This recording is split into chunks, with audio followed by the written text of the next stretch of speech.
Purgatoriul 3. Există un purgatoriu după o anumită judecată.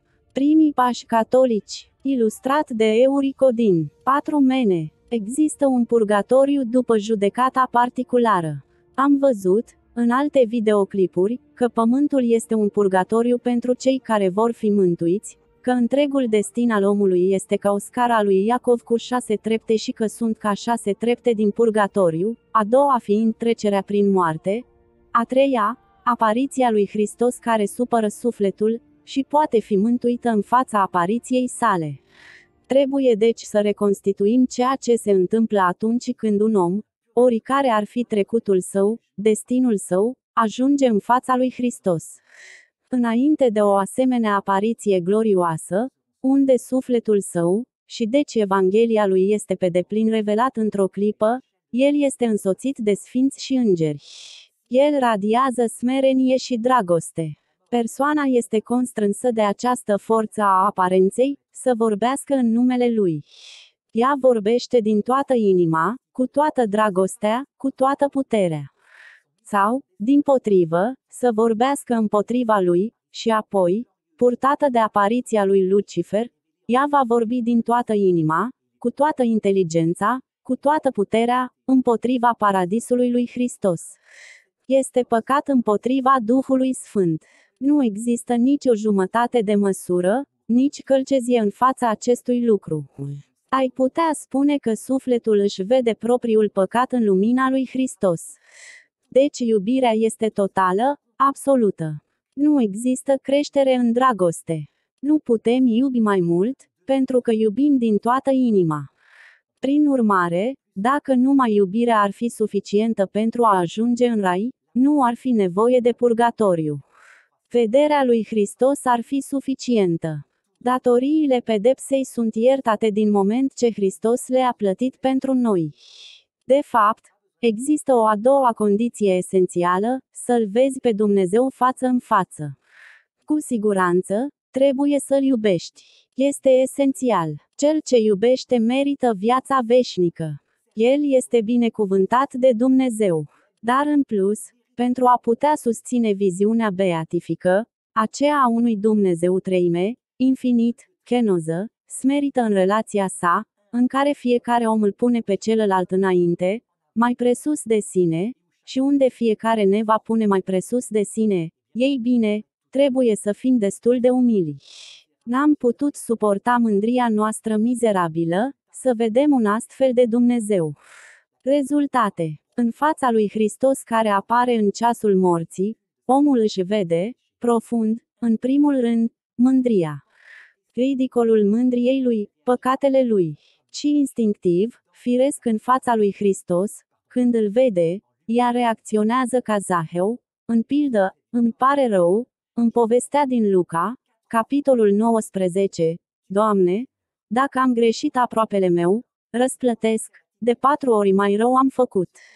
Vei vedea, Doamne. Purgatoriul 3. Există un purgatoriu după o anumită judecată.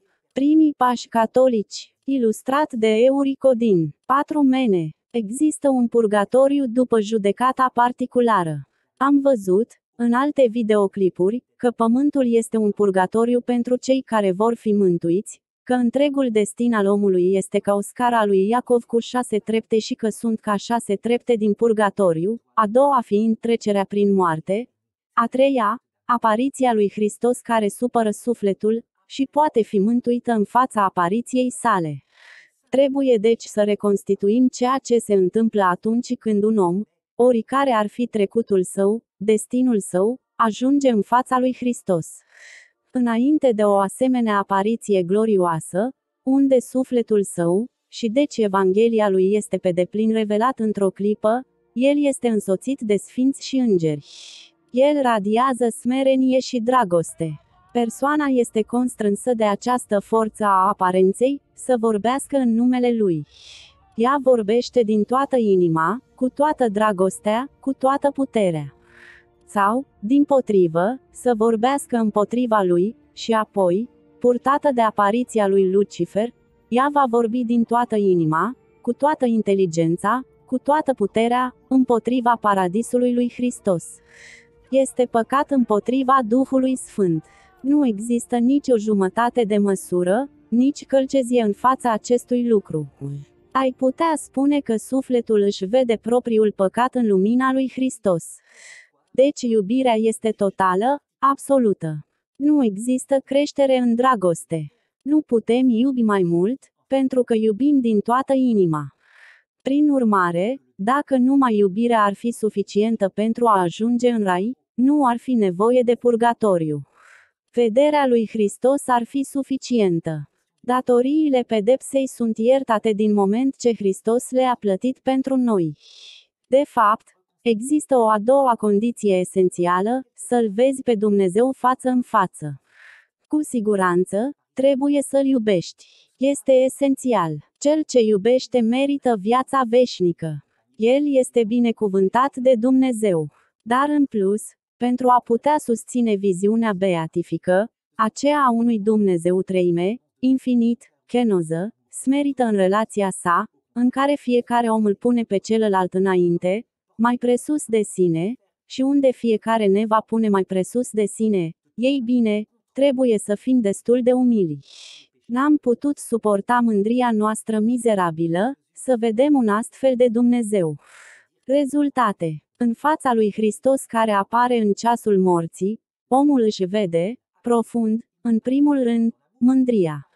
Ridicolul mândriei lui, păcatele lui.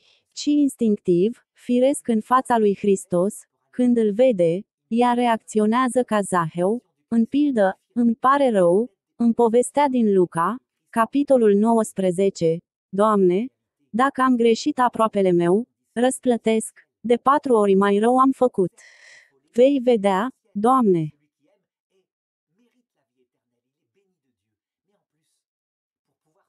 Purgatoriul 3. Există un purgatoriu după o anumită judecată. Primii pași catolici. Ilustrat de Euricodin. 4 mene. Există un purgatoriu după judecata particulară. Am văzut, în alte videoclipuri, că pământul este un purgatoriu pentru cei care vor fi mântuiți, că întregul destin al omului este ca o scară a lui Iacov cu 6 trepte și că sunt ca 6 trepte din purgatoriu, a doua fiind trecerea prin moarte, a treia, apariția lui Hristos care supără sufletul, și poate fi mântuită în fața apariției sale. Trebuie deci să reconstituim ceea ce se întâmplă atunci când un om, oricare ar fi trecutul său, destinul său, ajunge în fața lui Hristos. Înainte de o asemenea apariție glorioasă, unde sufletul său, și deci Evanghelia lui este pe deplin revelat într-o clipă, el este însoțit de sfinți și îngeri. El radiază smerenie și dragoste. Persoana este constrânsă de această forță a aparenței, să vorbească în numele lui. Ea vorbește din toată inima, cu toată dragostea, cu toată puterea.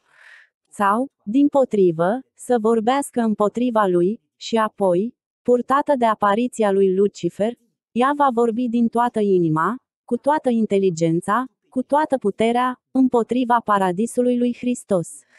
Este păcat împotriva Duhului Sfânt. Nu există nici o jumătate de măsură, nici călcezie în fața acestui lucru.